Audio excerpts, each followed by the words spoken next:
I heard you mention you were working on the 88.3 radio channel called the Southern FM.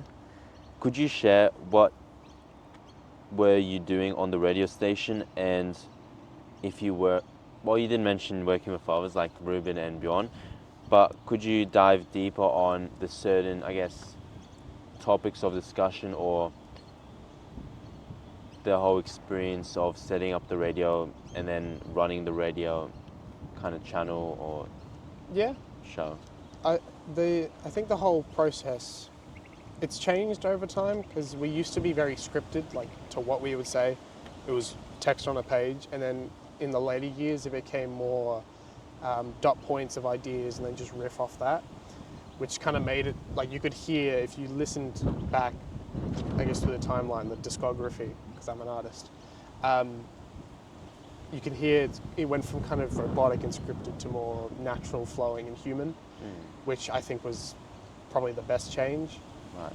Of course, the segments changed and the topics and what we did changed, but the entire process was more in the early days. The entire runtime, put in the segments of what they are, and then in those segments write down this person says this person says this person says this sound plays, this person says this, and then later on it got to the same kind of runtime with segments, but then it would be dot points. This person might bring this up, talk about this for a bit, and then the next segment, same kind of thing. That was the planning side, and then getting to it. Of course, you've got that slight pressure that it's live. You don't want to stuff it up, and of course, you thinking, "Oh, I can't stuff this up. I can't stuff this up," makes you like more susceptible to stuffing up. I know, I've done it. It was the most stressed I've probably ever felt because it was just sheer and you blank, and then when you go quiet, they go speak, and then you just are lost for words. But you learn not to just go with the flow, just comment and just go yeah, and then just sometimes you forget that you're on radio, and then you're just having a conversation with that person in the room, and then you go, oh right, I'm on radio. You just forget, and then but when you listen back, it just sounds like a conversation. It's a really great thing. And how do you listen back since it's live? Wouldn't the audio kind of get lost after you go off air? There's archives. It gets recorded, so you can just go back, click it, and you just listen back to yourself and go, oh, that's great. So I can't hear myself live because it's live, but going back into the archive and listening to the pre-recorded shows, I can tell we've gotten better. Yeah. And I think I've got most of them. And is there an archive that you can access if you aren't in the studio? Like you can see like maybe a channel or like a website page where they have everyone's shows from like... I believe they do on their website. Bjorn's a person to ask because he does all that sort of stuff. I'm not too certain because I've only seen them in their archive, but I believe they've got their archive on the website for that particular show because I think they've got them for multiple different shows. I don't know if we have ours because we weren't exactly too long running. It was 3 years, but maybe they do. I have to check. Yeah, because it'll be cool to like listen back and go, that was 5 years ago. Ugh. And then you hear your child voice, like, oh. When you listen back to yourself, you go, I don't like this. But the later years, I can listen back to because it sounds more human. I don't sound like I'm reading text off a script and then messing up a word. Yeah. If you ever want to launch a podcast, it will help to just take the archive and kind of have a head start with like a library of content. Exactly. That's why I think podcasts are great because you can also go back and edit them. Yeah. But I guess there's that added pressure of radio because it's live. If you stuff up, everyone's going to hear it. But if you stuff up in a podcast, you can just go, meh. Just remove it. Exactly. Never happened. Exactly. But yeah. I kind of always wanted to start a podcast, but then you've got all those billions of ones out there. It's too saturated now. But doing it for me would be fun. Yeah. And like even the one I'm doing, like I'm finding it really fun. Like Yeah. it's a really big passion to do, and you learn so much about people that you otherwise wouldn't have known as much. Even if it's like a colleague, classmate, like you might see them every day, but the good morning, how are you doesn't really dive Yeah, deeper you into don't. them. That's not telling you about the person. I think. Yeah, that's why I'd like to do one just for me, and if I wanted to publish it, I could, but it'd be for me, not for other people. But if they want to listen into it, they can. But it's just me yapping on about something with a friend. It's just a conversation that they can listen to if they want to. That's kind of why I like podcasts so much. Yeah, yeah, yeah. What is it like being a radio show host? At first, terrifying, but you get, like everything, you get used to it. You stuff up less, you get more comfortable. I think I did it for long enough to know that it was definitely fun. I wouldn't regret it, but it wasn't something I wanted to continue doing or pursue, that sort of thing. I know because I keep getting comments from like my mum and all that, like, you should do the radio show again. And I'm like, it was fun, but it just wasn't. It wasn't me. It's you know, it's like someone that might enjoy a particular subject in school, and then they go, I think I like this better. But then still going, you should do it. It's like, I'm good. It was definitely fun. I wouldn't ever regret not doing it. But yeah, I think I'd rather do a podcast. Definitely, yeah. I'd also rather do a podcast because it's kind of like more flexible. They're more chill. They're more. Yeah. You don't have to worry about it, and you can just talk. You don't have to. Yeah. I guess put on a, hey, so today we're going to be talking about it. You just be you. It's the greatest thing about them.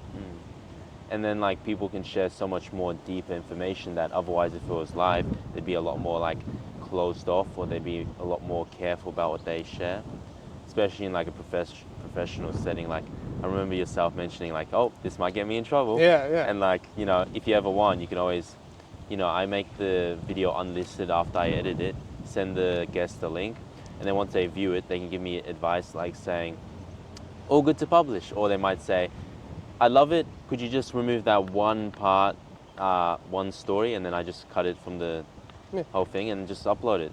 Yeah, that's the beauty of podcasts. They're so much more flexible. Because radio, you might say something that you shouldn't have, and you're like, well, that's gone to everyone, so that kind of sucks. But a podcast, you could say something, review it. Reviewing is the best part, and just go snip, snip, snip, done. Yeah. Bam, it's done. And it still feels natural because it's just talking. It's great. On the radio, the Southern FM, how many weekly viewers, is that the right word? Or listeners? Yeah. Couldn't tell you. The only person I know that was definitely listening was my mum. But as for who was listening and how many, I couldn't tell you. I've had a glimpse into the. This is how I knew it wasn't something I wanted to keep doing. It's because I guess it never sparked so much out of me. But I also got a glimpse as to the professional radio side at Nova, and it was just full on. I was like, yeah. At least on the back, like the back house workhorse side, because you could do this and it'd be great. You could just talk, and that would have been great. But it's just, Yeah. something that I admire and definitely respect to the people that do it. But it's just not me. Yeah.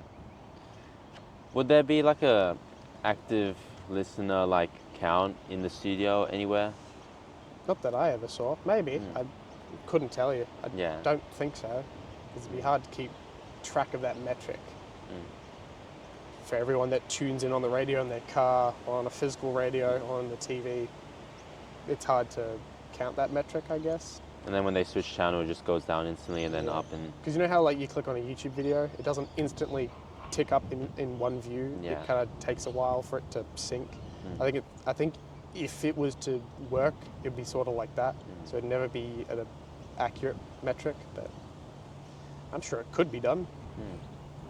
it'll probably help if you see like, hey, 10 people are listening to this, so we can kind of flow more naturally. And then if you see like 2,000 people listening to this, Yeah. they're like, I think that's where it probably scare people a lot, because if they saw a metric of how many people listen to like Kiss, Gold, Nova, hundreds of thousands, if you saw that metric, you'd probably crap yourself and become a lot more nervous. So I think not having the metric kind of helps you be grounded, I guess, more human, because one person could be listening, 1,000 people could be. You don't know, but you'll still be you. I think that's kind of the beauty of not knowing how many.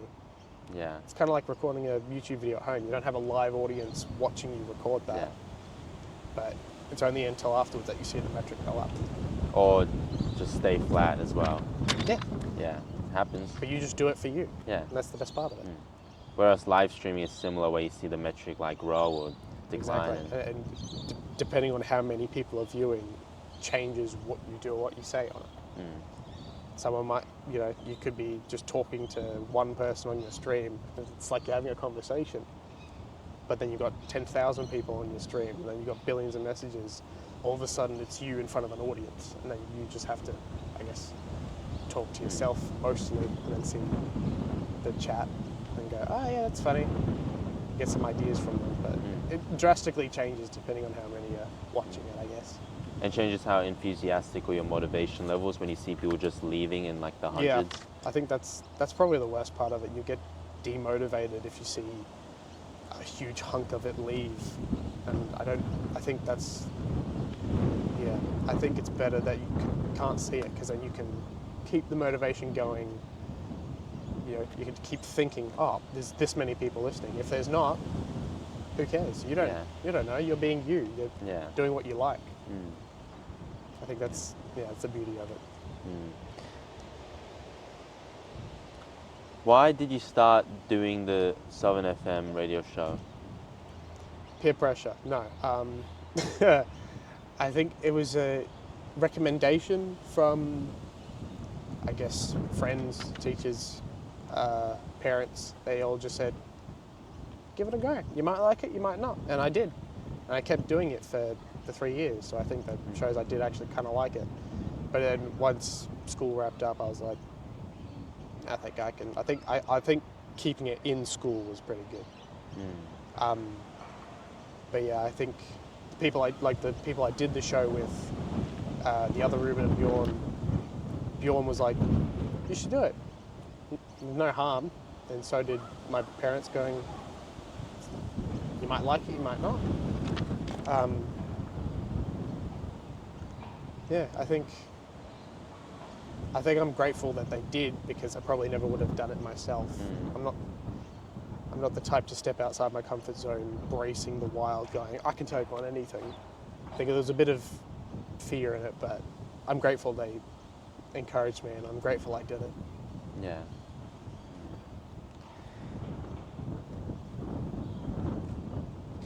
Was there an interview or conversation in your radio show that you remember most vividly, either the most difficult or the easiest and most enjoyable? Conversation? Probably not. Because a lot of it was, the one I can remember the most clearly was the pre-recorded one we did for a media sat for my friend Bjorn. Because it was the most recent, but also just the one where we got to talk about whatever we wanted. It was pre-recorded. It never went to air. It was a podcast, essentially. But we just talked about, I guess, current events that were happening. What was this, 2023? I don't know. I think Ed Sheeran was coming. We were talking about that. Other stuff. I think we incorporated some old segments, like Would You Rather. That was always fun, because the questions were always just either the wackiest or ones that really got you thinking. I think that segment was probably the most enjoyable across all of the radio show I did, even with the actual live one, because Mr. Slocum's son did the questions, and the questions were always real brain thinkers. I was like, yep, this is definitely my favourite part. So I think we kept that for the media sat. And if I was to ever do another one, I'd probably keep that segment. But It might be a good segment I could take for my own podcast. Cause just occasional 3 would you rather's, just to that's how you can probably get to know people. Because depending on their answer, you can kind of get a feel for that person. Because what I currently use is I use like a Marcel Proust questionnaire script, which kind of has like some kind of deep, thought-provoking questions, but they're not really would you rather. They're kind of like, Kind of just, what's your take on this? yeah, or what would you choose, or yeah, or what's your favorite this, yeah. Yeah, okay. Clever. Yeah. Well, I mean, it's not really my questions, but I kind of snagged it and Helps you get to know your guest, and that is yours. So yeah. I think that's good.